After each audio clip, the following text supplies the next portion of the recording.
Morning 10:30 ஆகுது. இப்போ தான் எந்திரிச்சோம். Assalamu. Hi friends, welcome to Rehana Kitchen. எல்லாரும் எப்படி இருக்கீங்க? நல்லா இருக்கீங்களா? உங்கள் எல்லாருக்கும் நோம்பில் எப்படி போயிட்டுருக்குன்னு மறந்துடாமல் கமெண்ட்டில் சொல்லுங்கள். எங்களுக்கு வந்து அல்ஹம்துலில்லாஹ் ரொம்ப நல்லா போயிட்டுருக்கு.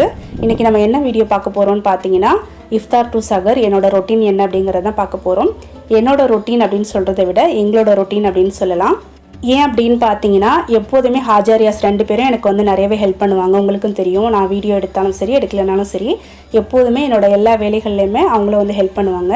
இன்றைக்கி எங்கள் 3 பேரோடு சேர்ந்து நம்ம ரெஹானா குட்டியும் வந்து எனக்கு ஹெல்ப் பண்ண போகிறாங்க. ஸோ நாங்கள் 4 பேரும் சேர்ந்து தான் இன்றைக்கி எல்லா வேலையுமே பார்க்க போகிறோம். நீங்கள் எல்லோரும் இந்த வீடியோவை கொஞ்சம் கூட ஸ்கிப் பண்ணாமல் லாஸ்ட் வரைக்கும் பாருங்கள். இந்த வீடியோ வந்து கண்டிப்பாக உங்கள் எல்லாருக்கும் ஒரு சின்ன மோட்டிவேஷனாக இருக்கும், ஒரு சில ஐடியாஸ் கிடைக்கும், டைம் எப்படி ஓரளவுக்கு நம்ம சேவ் பண்ணுறதுங்கிறதையும் தெரிஞ்சுக்கலாம். இப்போ வாங்க நம்ம வீடியோக்குள்ளே போகலாம். இப்போ மார்னிங் எழுந்திரிச்ச உடனே என்னோடய ஃபஸ்ட்டு வேலை வந்து இந்த மணி பிளான்ட் எடுத்து வெயிலில் வைக்கிறது தான். எடுத்து வச்சுட்டேன். இது ஒரு 1 hour வரைக்கும் அப்படியே இருக்கட்டும். அதுக்கப்புறமா எடுத்து உள்ள வச்சுருவேன். அடுத்த வேலை என்னென்னு பார்த்தீங்கன்னா, இப்போ ரமலான் மாதம் ஸ்டார்ட் ஆனதுலேருந்து இந்த டைனிங் டேபிளை வந்து அரேஞ்ச் பண்ணி வைக்கிறது தான். எனக்கு தெரிஞ்ச மாதிரி நான் வந்து டைனிங் டேபிளை அரேஞ்ச் பண்ணிகிட்ருக்கிறேன். நம்ம எப்போதும் யூஸ் பண்ணுற பாத்திரத்தை விட நோம்புக்காக நம்ம தனியாக செட்டாக பாத்திரம்லாம் எடுத்து வச்சுருப்போம்.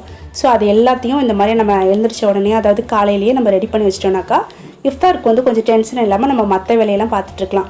இப்போ இதில் வந்து பார்த்திங்கன்னா, நம்ம சர்பத்து குடிக்கிறதுக்கான கிளாஸு, கஞ்சி குடிக்கிறதுக்கான பவுலு, ஸ்பூனு, இந்த மாதிரி எல்லாத்தையுமே எடுத்து வச்சிடலாம்.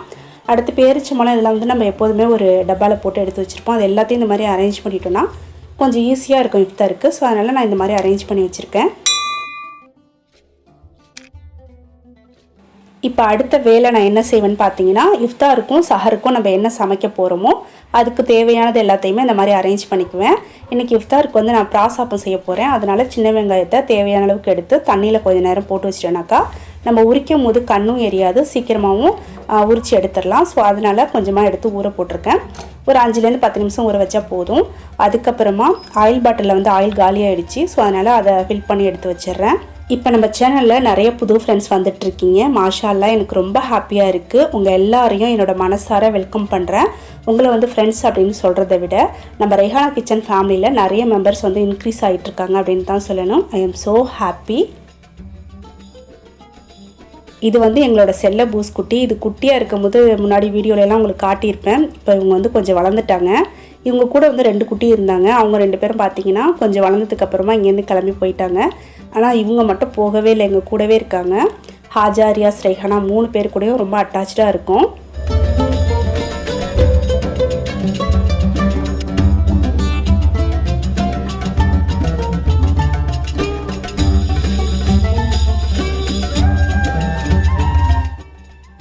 இன்றைக்கி இஃப்தாருக்கு பார்த்தீங்கன்னா வாட்டர் மெலன் கடல் பாசி செய்யலான் இருக்கேன். ஸோ அதனால் தேவையான அளவுக்கு கடல் பாசி எடுத்து ஒரு பவுலில் குட்டி குட்டியாக கட் பண்ணி போட்டுட்டு முழுகிற அளவுக்கு தண்ணி ஊற்றி ஒரு 5 நிமிஷம் மட்டும் ஊற வச்சுக்கலாம். இப்போ இதை வந்து நம்ம ஊற வச்சிட்டோம். அடுத்ததாக மணி பிளான்ட் வச்சு கரெக்டாக 1 hour ஆகிடுச்சு. அதனால் நான் எடுத்துகிட்டு வந்து திரும்பவும் வச்சிடுறேன். அதுக்கப்புறமா நம்ம இப்போ வந்து கடல் பாசியை வேக வைக்க போகிறோம். இன்றைக்கி நான் வந்து குக்கரில் தான் கடல் பாசியை வேக வைக்க போகிறேன். ஜஸ்ட்டு ஒரு விசிலில் பார்த்தீங்கன்னா சூப்பராக வெந்துடும். நம்ம ஒரு பாத்திரத்தில் போட்டு ரொம்ப நேரம் கிளறிக்கிட்டே இருக்கணும், சீக்கிரம் வேகாது, டைம் அதிகமாக எடுக்கும். இந்த மாதிரி குக்கரில் போட்டு வேக வச்சுட்டோம்டாக்கா டைமும் மிச்சம், கேஸும் மிச்சம். ஸோ அதனால் இந்த மாதிரி ட்ரை பண்ணி பாருங்கள். இப்போ கடல் பாசியை போட்டுட்டு 1.5 கப்பு தண்ணி ஊற்றி ஒரு விசிலுக்கு வேக வச்சுக்கலாம்.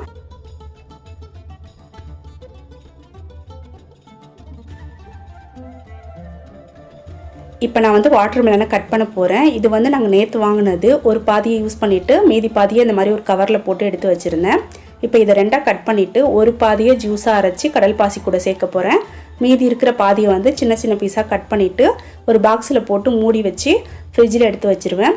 இஃப்தார் டைமில் நம்ம எடுத்து சாப்பிட்றதுக்கு ஜில்லுன்னு நல்லாயிருக்கும். இப்போ வந்து வாட்டர் மெலனை ஃபுல்லாக கட் பண்ணியாச்சு. விதையோடையே கட் பண்ணிக்கோங்க. நம்ம எப்படியும் வந்து வடிகட்ட தான் போகிறோம். ஸோ அதனால் விதையோடையே கட் பண்ணி மிக்சியில் போட்டு கொஞ்சம் கொஞ்சமாக போட்டு அரைச்சி எடுத்துக்கலாம். இப்போ நான் வந்து வாட்டர் மெலனை சூப்பராக இந்த மாதிரி அரைச்சி எடுத்துக்கிட்டேன். அடுத்ததாக ஃபில்ட்ரு பண்ணிக்கிறேன். கண்டிப்பாக நீங்கள் எல்லோரும் இந்த மெத்தடில் கடல் பாசி ட்ரை பண்ணி பாருங்கள், ரொம்ப நல்லாயிருக்கும். நம்ம இந்த கடல் பாசி சாப்பிடும் போது வாட்டர் மெலனோட ஃப்ளேவர் வந்து நல்லா தெரியும். ஸோ கண்டிப்பாக எல்லாம் ட்ரை பண்ணி பாருங்கள். இது 2த்தையும் நம்ம தனித்தனியாக சாப்பிடும்போது டேஸ்ட்டாகவும் இருக்கும், ஹெல்த்தியாகவும் இருக்கும். இப்போ 2த்தையும் ஒன்றா சேர்த்து சாப்பிடும்போது ஹெல்த்தியும் டேஸ்ட்டும் ஒன்றாவே சேர்ந்து கிடச்சிரும். இதோட ஹெல்த்தியும் டேஸ்ட்டும் ஒன்றா சேர்ந்து கிடைக்கும். இப்போ வந்து நம்ம ஒரு விசிலுக்கு வேக வச்சுருக்கிற கடல் பாசி பாருங்கள் சூப்பராக வந்துருச்சு. ப்ரெஷர்லாம் போனதும் ஓப்பன் பண்ணிவிட்டு இதில் வந்து 1 கப்பு தண்ணி சேர்த்துக்கிறேன். சேர்த்துட்டு அதுக்கப்புறமா சுகர் சேர்த்துக்க போகிறேன். சுகர் வந்து உங்கள் டேஸ்ட்டுக்கு ஏற்ற மாதிரி சேர்த்துக்கோங்க. நம்ம வந்து வாட்டர்மெலன் ஜூஸ் சேர்க்க போகிறோம், அதுலேயும் உங்களுக்கு வந்து ஸ்வீட் இருக்கும். ஸோ உங்கள் டேஸ்ட்டுக்கு ஏற்ற மாதிரி சுகர் வந்து பார்த்து சேர்த்துக்கோங்க. இப்போ சுகர் சேர்த்து நல்லா கரைஞ்சதுக்கு அப்புறமா வாட்டர்மெலன் ஜூஸ் இருக்குல்லையே அதையும் சேர்த்துடலாம். சேர்த்துட்டு இதில் கொஞ்சமாக உப்பு சேர்த்துக்கலாம். நம்ம எந்த ஒரு ஸ்வீட் பண்ணாலும் கண்டிப்பாக வந்து கொஞ்சமாக உப்பு சேர்த்துக்கணும், அப்போ தான் அந்த டேஸ்ட் வந்து ரொம்ப நல்லாயிருக்கும். ஸோ அதனால் கொஞ்சமாக சால்ட்டு சேர்த்து ஒரு பிஞ்ச் அளவுக்கு சேர்த்து நல்லா கலந்து விட்டுக்கோங்க. நம்ம வந்து வாட்டர்மெலன் ஜூஸ் சேர்த்ததுக்கு அப்புறமா கொதிக்கலாம் வைக்கக்கூடாது. ஜஸ்ட் ஒரு 3 நிமிஷம் மட்டும் ஸ்டவ்வில் வச்சுட்டு அதுக்கப்புறம் ஆஃப் பண்ணிவிட்டு இறக்கி வச்சிடலாம். இப்போ நான் வந்து ஸ்டவ் ஆஃப் பண்ணிவிட்டு எடுத்துகிட்டு வந்துட்டேன். இன்றைக்கி வந்து ஐஸ்கிரீம் பவுலில் தான் ஃபில்டர் பண்ணி வைக்க போகிறேன். நான் ஒரு 6 பவுல் எடுத்துருக்கிறேன். இது எல்லாத்துலேயும் ஃபில்டர் பண்ணி எடுத்து வச்சிடலாம். ஃபில்டர் பண்ணதுக்கு அப்புறமா இந்த மாதிரி குட்டி குட்டி பபிள்ஸ் தெரியும். இதை வந்து ஒரு ஸ்பூன் வச்சு உடச்சி விட்டிங்கன்னா பார்க்குறதுக்கு நீட்டாக அழகாக இருக்கும். இப்போ நான் எல்லாத்துலேயுமே ஃபில்டர் பண்ணி வச்சுட்டேன். இது கொஞ்சம் நேரம் அப்படியே இருக்கட்டும். செட் ஆனதுக்கப்புறமா ஃப்ரிட்ஜில் எடுத்து வைக்க போகிறேன். இப்போ அடுத்ததாக தண்ணியில் போட்டிருந்த வெங்காயம் வந்து நல்லா ஊறிடுச்சு. ஸோ அதனால் ஹாஜாட்டை கொடுத்து தோல் உரிக்க சொல்லியிருக்கேன். அவர் வந்து தோல் உரிச்சிட்ருக்காரு. அடுத்தது நானும் வந்து பார்த்திங்கன்னா கொஞ்சம் வெஜிடபிள்லாம் கட் பண்ண போகிறேன். இன்றைக்கி சஹருக்கு வந்து சாம்பார் உருட்டு முட்டை தான் செய்ய போகிறேன். கொஞ்சம் சிம்பிளாக செய்யலான்னு சொல்லிட்டு ஸோ அதனால் சாம்பாருக்கு தேவையான வெஜிடபிள்லாம் நல்லா வாஷ் பண்ணிவிட்டு கட் பண்ண போகிறேன். இப்போ நம்ம எல்லாருக்குமே பார்த்திங்கன்னா இந்த ரமலான் மாதம் ஃபுல்லாகவே சஹர்லாம் முடிச்சுட்டு ஃபஜர் தொழுதுட்டு தூங்க போகிறதுக்கு கொஞ்சம் லேட் ஆகும். அதே போல் நம்ம காலையில் எழுந்திரிக்கிறதுமே கொஞ்சம் லேட்டாக தான் செய்யும். ஸோ வந்து இன்றைக்கி நாங்கள் வந்து ஒரு 10:30 போல் தான் எழுந்திரிச்சிட்டு வீட்டில் இருக்கிற மற்ற வேலையெல்லாம் பார்த்துட்டு இப்போ வந்து இஃப்தாருக்கும் சஹருக்கும் சமைக்கிறதுக்கான வேலையை வந்து ஸ்டார்ட் பண்ணி பார்த்துட்ருக்கோம். இப்போ நான் வந்து வெஜிடபிள்லாம் கட் பண்ணி எடுத்துட்டேன். அடுத்ததாக கொஞ்சமாக புளியை ஊற வச்சுட்டு ஆல்ரெடி வந்து குக்கரில் பருப்பை வேக வச்சு ரெடியாக எடுத்து வச்சுருக்கிறேன். இப்போ வெந்திருக்க பருப்போட வெஜிடபிள் சாம்பார் பொடி உப்புலாம் சேர்த்து வெஜிடபிள் நல்லா வேகிற வரைக்கும் கொதிக்க வச்சு எடுத்துருக்கிறேன். இப்போ வந்து ஊற வச்சுருக்கிற புளியை சேர்த்துட்டு கொஞ்சம் தேங்காவும் அரைச்சி ஊற்றிக்கிறேன். ஊற்றி நல்லா மிக்ஸ் பண்ணிவிட்டு ஒரு கொதி வந்ததுக்கு அப்புறமா சாம்பாரை தாளித்து ஊற்ற போகிறேன். அவ்வளோதான், ரொம்ப சிம்பிளாக சாம்பார் போட்டு முடிச்சிட்டோம்.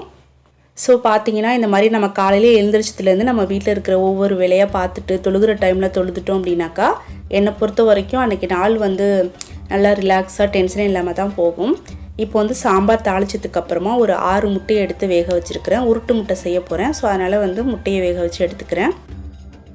இந்த வீடியோவில் நான் கொஞ்சம் நேரம் சஹர் டைமில் தான் பேசினேன். ஸோ அதனால் என்னோடய வாய்ஸ் வந்து கொஞ்சம் டிஃப்ரெண்ட்டாக இருக்கும்.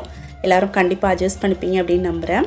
இப்போ வந்து நான் உருட்டு முட்டை செஞ்சுட்டேன். சூப்பராக ரெடி ஆகிடுச்சு. மூடி எடுத்து வச்சிடலாம்.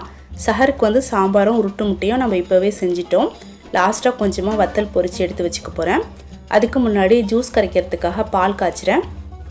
ஒரு அடுப்பில் பார்த்தீங்கன்னா பால் வச்சுருக்கிறேன். இன்னொரு அடுப்பில் வந்து ஒரே ஒரு உருளைக்கிழங்கு 4 பீஸாக கட் பண்ணி வேக வச்சுருக்கிறேன். கொஞ்சம் பெரிய உருளைக்கிழங்கு, ஸோ அதனால் 4 கட் பண்ணி வேக வச்சுருக்கேன். இது வந்து எதுக்குன்னு பார்த்தீங்கன்னா ப்ரெட்டு சமோசா செய்ய போகிறேன். அதுக்காக வந்து ஃபில்லிங் ரெடி பண்ணுறதுக்காக உருளைக்கிழங்கு வேக வச்சுருக்கிறேன். இப்போ வந்து பால் நல்லா கொதிச்சிருச்சு, ஆஃப் பண்ண போகிறேன். நான் வந்து பால் கூடவே சுகர் சேர்த்துட்டேன். தேவையான அளவுக்கு சுகர் சேர்த்தே காய்ச்சி வச்சுட்டேன். இப்போ நம்ம வந்து ஸ்டவ் ஆஃப் பண்ணிடலாம். நம்ம இந்த மாதிரி பால் கூடவே சுகர் சேர்த்துட்டோம் அப்படின்னாக்கா ஜூஸ் அரைக்கும் போது நம்ம சுகர் சேர்க்கறதுக்கு தேவையில்லை. அது கரையிறதுக்கும் கொஞ்சம் டைம் எடுக்கும் இல்லையா? ஸோ அதனால் நம்ம இந்த மாதிரி பாலோடு சேர்த்துட்டோம்னா ஈஸியாக இருக்கும். இப்போ நான் வந்து பால் காய்ச்சி ஆற வச்சுட்டு அதுக்கப்புறமா லுகர் தொழுதுட்டு கொஞ்சம் நேரம் ரெஸ்ட் எடுத்துகிட்டு இருந்தேன். இப்போ டைம் வந்து மதியானம் 3 மணி ஆகுது. மற்ற வேலையை வந்து பார்க்குறதுக்கு ஆரம்பித்தாச்சு. இன்றைக்கி நம்ம வந்து ப்ரெட்டு சமோசா செய்ய போகிறோம். அதுக்கு தேவையான வெங்காயம் கேரட்லாம் ஹாஜாட்டை கட் பண்ணி கேட்டிருந்தேன். ஸோ அவர் வந்து கட் பண்ணி கொடுத்துட்ருக்காரு. கூடவே வந்து நம்ம பிராசாப்பமும் செய்ய போகிறோம். அதுக்கு தேவையான வெங்காயம் தேங்காய் எல்லாத்தையும் அவரே கட் பண்ணி கொடுத்துட்டாரு. சின்ன வெங்காயம் கொஞ்சமாக தேங்காய் பச்சை மிளகாய் கூடவே வந்து கொஞ்சம் பெருஞ்சீரகம் சேர்த்து லைட்டாக குறைப்பாக அரைச்சி சேர்த்துக்க போகிறோம். இப்போ நான் அடுத்ததான் வந்து இதை அரைச்சி மாவோடு சேர்த்து மிக்ஸ் பண்ணி வைக்க போகிறேன். நம்ம சேனலில் ஆல்ரெடி பார்த்தீங்கன்னா பிராசாப்பம் எப்படி செய்கிறது, ஆப்பத்துக்கு கரெக்டான பதத்தில் மாவு எப்படி அரைக்கிறது, அடுத்ததாக வந்து வெள்ளை ஆப்பம் சர்க்கரை ஆப்பம் அதாவது வெல்லம் கலந்த ஆப்பம் எப்படி சொல்கிறதுன்னு சொல்லி தனித்தனியாக வீடியோ போட்டிருக்கிறேன். அதோட லிங்க் வந்து முடிஞ்சால் நான் எண்டு கார்டில் இல்லைனா டிஸ்கிரிப்ஷனில் கொடுக்குறேன். அப்படி இல்லைனா நம்ம சேனலில் போய் நீங்கள் செக் பண்ணி பாருங்கள்.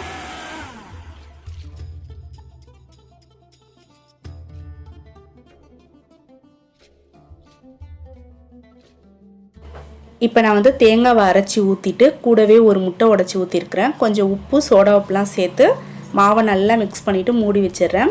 அடுத்ததாக நான் வந்து ஜூஸ் அரைச்சி ஃப்ரிட்ஜில் வைக்க போகிறேன். நம்ம வந்து இஃப்தாருக்கு முன்னாடியே ஜூஸ்லாம் ரெடி பண்ணி ஃப்ரிட்ஜில் வச்சிட்டோம் அப்படின்னாக்கா இஃப்தார் டைமில் எடுத்து குடிக்கிறதுக்கு சில்லுன்னு நல்லாயிருக்கும். இன்றைக்கி நான் வந்து கிர்னிப்பழ ஜூஸ் தான் செய்ய போகிறேன். ஸோ வந்து ஒரு பாதி கிர்னிப்பழம் எடுத்துருக்கிறேன். இதோட ஸ்கின்னெல்லாம் பீல் பண்ணிவிட்டு க்ளீன் பண்ணி ஒரு பவுலில் வந்து குட்டி குட்டி பீஸாக ஃபஸ்ட்டு கட் பண்ணி எடுத்துக்கிறேன். இந்த கிர்னி பழம் வந்து வெள்ளரி பழம் இருக்கு இல்லையா, அந்த ஃபேமிலியை சேர்ந்தது அப்படின்னு சொல்லுவாங்க. சம்மருக்கு வந்து இந்த ஜூஸ் ரொம்ப நல்லது தான். ஸோ கண்டிப்பாக எல்லாருமே எடுத்துக்கலாம். பட் இந்த பழம் வாங்கும் போது கொஞ்சம் நல்ல பழுத்து கனிஞ்ச பழமாக வாங்குங்க. லைட்டாக காயாக இருந்தால் கூட இந்த ஜூஸ் வந்து குடிக்கிறதுக்கு அந்தளவுக்கு நல்லா இருக்காது. லைட்டாக பச்சை ஸ்மெல் வரும். ஸோ அதனால் நல்லா பழுத்த கனிஞ்ச பழமாக வாங்கிக்கோங்க. இப்போ நான் கட் பண்ணி எடுத்துக்கிட்டேன். அரைச்சிடலாம். அதுக்கு முன்னாடி நம்ம ஃபில்ட்ரு பண்ணி வச்சுருக்கிற கடல் பாசி பாருங்கள், நல்லா சூப்பராக செட் ஆகிடுச்சு. இது எல்லாத்தையும் எடுத்து நான் ஃப்ரிட்ஜில் வச்சிடுறேன். அதுக்கப்புறமா ஜூஸ் அரைச்சி நம்ம அதை வந்து ஒரு பவுலில் எடுத்துக்கலாம். இப்போ நான் வந்து 1 கப்பு கிர்னி பழம் எடுத்துருக்கிறேன். இதை வந்து 2 பாதியாக அரைச்சிக்க போகிறேன். ஃபஸ்ட்டு ஒரு பாதியில் வந்து பால் மட்டும் சேர்த்து அரைச்சிக்கலாம். பாலில் வந்து நம்ம ஆல்ரெடி சுகர் சேர்த்துருக்குறோம். ஸோ அதனால் கொஞ்சமாக தேவையான அளவுக்கு பால் சேர்த்து நல்லா ஸ்மூத்தாக அரைச்சிடுறேன். இப்போ அரைச்சி எடுத்துகிட்டு வந்துட்டேன். இதை வந்து ஒரு கிளாஸ் ஜக்கில் வந்து ஊற்றி வச்சிடுறேன். இன்னொரு பாதியில் வந்து நம்ம ஐஸ் க்யூப்ஸ் சேர்த்து அரைச்சிக்க போகிறோம். கிர்னி பழம், பால், அதுக்கப்புறம் வந்து ஐஸ் க்யூப்ஸ், இது 3 சேர்த்து நல்லா நுரப்பங்க ஸ்மூத்தாக அரைச்சி இந்த கிளாஸ் ஜக்கில் வந்து எடுத்து வச்சிடுறேன். அவ்வளோதான், ஜூஸ் வந்து ரெடி ஆகிடுச்சு. இதை அப்படியே மூடி ஃப்ரிட்ஜில் எடுத்து வச்சிடுறேன். இஃப்தார் டைமில் நம்ம எடுத்துக்கலாம், சில்லுன்னு நல்லாயிருக்கும்.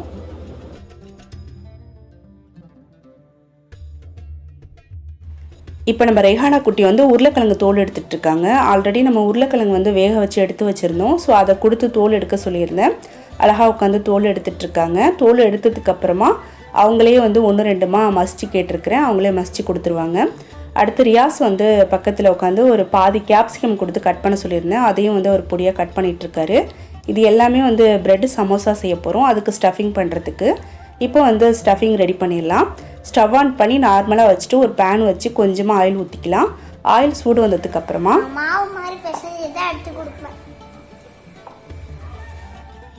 இப்போ ஆயில் பார்த்தீங்கன்னா நல்லா சூடு வந்துருச்சு. இதில் வந்து நான் ஒரு 1/2 ஸ்பூன் ஜீரகம், 1/2 ஸ்பூன் சோம்பு சேர்த்து நல்லா பொரிய விட்டுக்கிறேன். நல்லா பொரிஞ்சு மணம் வந்ததுக்கப்புறமா 100 கிராம் பெரிய வெங்காயத்தை பொடியாக கட் பண்ணி வச்சுருக்கிறேன். அதை சேர்த்துட்டு லைட்டாக வதக்கிக்கிறேன். வெங்காயம் வந்து ரொம்ப நேரம்லாம் வதக்க தேவையில்லை, லைட்டாக வதக்கி விட்டால் போதும். அடுத்து இதில் வந்து ஒரு சின்ன ஸ்பூனால் 1 ஸ்பூன் இஞ்சி பூண்டு பேஸ்ட்டு சேர்த்து அந்த இஞ்சி பூண்டு பேஸ்ட்டோட ரா ஸ்மெல் போகிற வரைக்கும் வதக்கி விட்டுக்கோங்க. வதங்கினதுக்கப்புறமா நம்ம கட் பண்ணி வச்சுருக்கிற வெஜிடபிள்லாம் சேர்த்துக்கலாம். உங்களுக்கு பிடிச்ச வெஜிடபிள் எது வேணால் சேர்த்துக்கலாம். அதுக்காக நிறையா வதன்னு சேர்த்தாலும் அந்த டேஸ்ட் வந்து மாறிடும், நல்லா இருக்காது. ஸோ அதனால் ஓரளவுக்கு கம்மியாக பார்த்து சேர்த்துக்கோங்க. நான் இன்றைக்கி வந்து கேரட் 1/2 கப் எடுத்துருக்கிறேன். கேப்சிகம் வந்து ஒரு 1/2 கப் எடுத்துருக்கிறேன். இது மட்டும் தான் சேர்த்துக்க போகிறேன். சேர்த்துட்டு நல்லா கலந்து விட்டுட்டு ஒரு 3 நிமிஷம் மூடி வச்சிடலாம். 3 நிமிஷத்தில் அந்த வெஜிடபிள் வந்து கொஞ்சம் வெந்திருக்கும். ரொம்ப வேக வைக்க தேவையில்லை, லைட்டாக க்ரன்ச்சியாக இருந்தால் நல்லாயிருக்கும். ஸோ அதனால் ஒரு 3 நிமிஷம் மட்டும் மூடி வச்சு வேக வச்சுருங்க. வெந்ததுக்கு அப்புறமா இப்போ நம்ம ஓப்பன் பண்ணியிருக்கிறோம். இப்போ இதில் வந்து மசாலா சேர்த்துக்க போகிறோம். கொஞ்சம் லைட்டாக மைல்டாக இருக்கிற மாதிரி மசாலா சேர்த்துக்கிட்டோன்னா அந்த டேஸ்ட்டும் ரொம்ப நல்லாயிருக்கும். நான் வந்து பார்த்திங்கன்னா ஒரு 1/2 ஸ்பூன் தனி மிளகாய் தூள், 1/2 ஸ்பூன் தனி மல்லித்தூள், அடுத்து ஒரு 1/4 டீஸ்பூன் மஞ்சத்தூள் எல்லாமே ஒரே ஸ்பூன்லேயே மெஷர் பண்ணி சேர்த்துருக்குறேன். அதுக்கப்புறமா நம்ம வேக வச்சு மசிச்சு வச்சுருக்கிற உருளைக்கிழங்கு, டேஸ்ட்டுக்கு ஏற்ற மாதிரி சால்ட்டு எல்லாம் சேர்த்து நல்லா மிக்ஸ் பண்ணிக்கலாம். இந்த ஸ்டஃபிங் வந்து பார்த்திங்கன்னா ரொம்ப குயிக்காக ஈஸியாக ரெடி பண்ணிடலாம். ஸோ அதனால் நம்மளுக்கு வந்து இஃப்தாருக்கு செய்கிறதுக்கு ரொம்ப ஈஸியான ஒரு ஸ்நாக்கு. கண்டிப்பாக எல்லோரும் ட்ரை பண்ணி பாருங்கள். இப்போ வந்து நம்ம மசாலா உருளைக்கிழங்கு எல்லாம் போட்டு மிக்ஸ் பண்ணி விட்டதுக்கப்புறமா 1/2 ஸ்பூன் வினிகர் சேர்த்துக்கோங்க. வினிகர் இல்லை அப்படின்னாக்கா நீங்கள் லெமன் ஜூஸ் கூட சேர்த்துக்கலாம். அதுக்கப்புறமா 1/2 spoon soya sauce, 1/2 spoon tomato sauce சேர்த்துக்கோங்க. 1/2 ஸ்பூன் சில்லி சாஸ் வந்து என்கிட்ட இல்லை, அதனால் நான் சேர்த்துக்கல. இருந்தால் நீங்கள் வந்து சேர்த்துக்கோங்க. சேர்த்து நல்லா மிக்ஸ் பண்ணிடலாம். அவ்வளோதான், நம்மளுடைய ஸ்டஃபிங் வந்து சூப்பராக ரெடி ஆகிடுச்சு. ரொம்ப டேஸ்ட்டாக இருக்கும். கண்டிப்பாக இந்த மாதிரி செஞ்சு பாருங்கள். இப்போ நான் வந்து ஸ்டஃபிங் எடுத்து வச்சுட்டேன், அது அப்படியே இருக்கட்டும். இப்போ நம்ம வந்து இந்த மாதிரி ஒவ்வொரு வேலையாக பார்த்துட்டு இருந்ததுலேயே எனக்கு டைம் போனதே தெரியல. இன்னும் கொஞ்சம் நேரம் தான் இருக்குது. இஃப்தாருக்கு நம்ம ரொம்ப பக்கத்தில் வந்துட்டோம். ஸோ அதனால் நோன்பு திறந்ததுக்கப்புறமா ப்ரெட்டு சமோசா செஞ்சுக்கலான்னு சொல்லிட்டு எடுத்து வச்சிட்டேன். அதுக்கு முன்னாடி கொஞ்சம் பிராசாப்பம் மட்டும் சுட்டு எடுத்து வச்சிடலான்னு சொல்லிட்டு இப்போ பிராசாப்பம் சுட்டுட்ருக்கேன். இப்போ பிராசாப்பம் மாவு பார்த்தீங்கன்னா ஒரு கரண்டி எடுத்து ஊற்றிட்டு தேய்ச்சி விட வேணாம், அதாவது தலாவி விடாமல் அப்படியே மூடி வச்சிடுறேன். ஒரு பக்கம் வெந்ததுக்கப்புறமா நெய் அப்படி இல்லைனாக்கா ஆயில் சேர்த்துட்டு இன்னொரு பக்கம் திருப்பி போட்டு 2 பக்கமும் நல்லா வெந்து சவந்ததுக்கப்புறமா ஹாட் பாக்ஸில் எடுத்து வச்சிடலாம். அவ்வளோதான், நம்மளோட பிராசாப்பம் வந்து ரெடி ஆகிடுச்சு. ஓகே ஃப்ரெண்ட்ஸ், இந்த வீடியோ வந்து கண்டிப்பாக உங்கள் எல்லாருக்கும் ஒரு சின்ன மோட்டிவேஷனாக இருந்திருக்கும், ஒரு சில ஐடியாஸ் கிடச்சிருக்கோன்னு நம்புகிறேன். இந்த மாதிரி வீடியோ வேணும் அப்படின்னா கீழே கமெண்ட்டில் மறந்துடாமல் சொல்லுங்கள். கண்டிப்பாக இந்த மாதிரி ஸ்டைலில் வந்து நான் நிறைய வீடியோஸ் வந்து போடுறேன். இந்த வீடியோ பார்த்தீங்கன்னா நான் இதோட முடிச்சுக்க போகிறேன். இதோட அடுத்த பார்ட் வந்து நெக்ஸ்ட்டு நம்ம சேனலில் நான் கண்டிப்பாக அப்லோட் பண்ணுவேன். இப்போவே பார்த்தீங்கன்னா டைம் வந்து கொஞ்சம் லாங்காக தான் இருக்குது. ஸோ அதனால் ஃபுல் வீடியோ போட்டோன்னா ரொம்ப லாங்காக போயிட்டுருக்கோம். அதனால நான் வந்து 2 பார்ட்டாக போடலான்னு சொல்லிட்டு இப்போ நம்ம வந்து இந்த ஒரு பார்ட்டு பார்த்துருங்க. அடுத்து இன்னொரு பார்ட் வந்து நெக்ஸ்ட்டு வெயிட் பண்ணி பாருங்கள். இந்த வீடியோ பிடிச்சிருந்தா லைக் பண்ணி கமெண்ட் பண்ணி ஷேர் பண்ணுங்கள். இன்ஷால்லா அடுத்த ஒரு இன்ட்ரெஸ்டிங்கான வீடியோவில் நம்ம சீக்கிரமாக மீட் பண்ணலாம். அது வரைக்கும் வெயிட் பண்ணுங்கள். தேங்க்யூ.